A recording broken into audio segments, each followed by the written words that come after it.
برو هتل بردارم. آها چرا خودشون مثلا؟ آره بنده امشبم میرم هتل. آره میگن که اینجوری نمیشه که چیز کنیم که خیلی ناجور. مای گاد.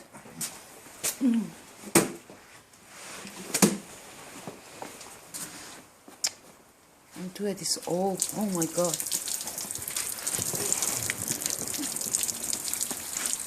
خواهیم اینجوری گیری. I am. Look. Oh my god. Look.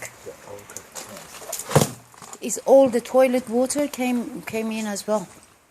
Do you believe it? نه اونا نیستش. Yes. Huh? You can smell it, can't you? نه مال بیرون داره اسمل بیرون رو کن. اصلا به اونا نخورده. چون به اون نمیخوره که خانم که. اون مال باز فقط فلشه فقط فلش. Oh my god, look. این ازش اینجا.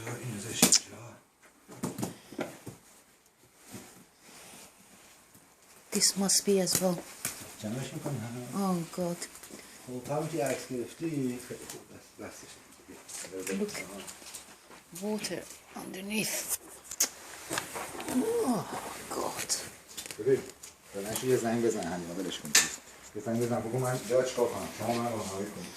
Alright. تازه همین 10 دقیقه است اومدی خونه. Yes, I am. I was shopping. Oh my god, the whole house.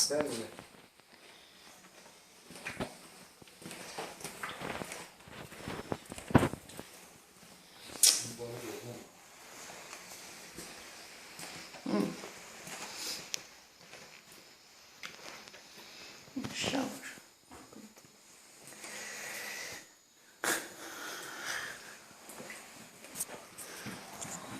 Bedroom. There's no light in there. من یه خودم میخواید به خدا از دو سال جا تمام بشه. یواشه. شلنگ اینو ببندش. شلنگ بندازم بشورم؟ آره همین الان هم بگی که خیسه خوش نشده. خب بعد میگه کسی رو من بهت کد بدم. What about all the under the wardrobes or whatever? خب یه چیز داری این تئاتر داری؟ Yes, I do. خب تئاتر بده تموم شد. Well, what about this carpet? اینا که میذارم بیرون.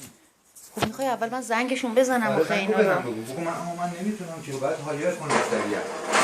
من الان 10 تا کد داشتم همین الان. Oh god. 4 5 تا فقط همین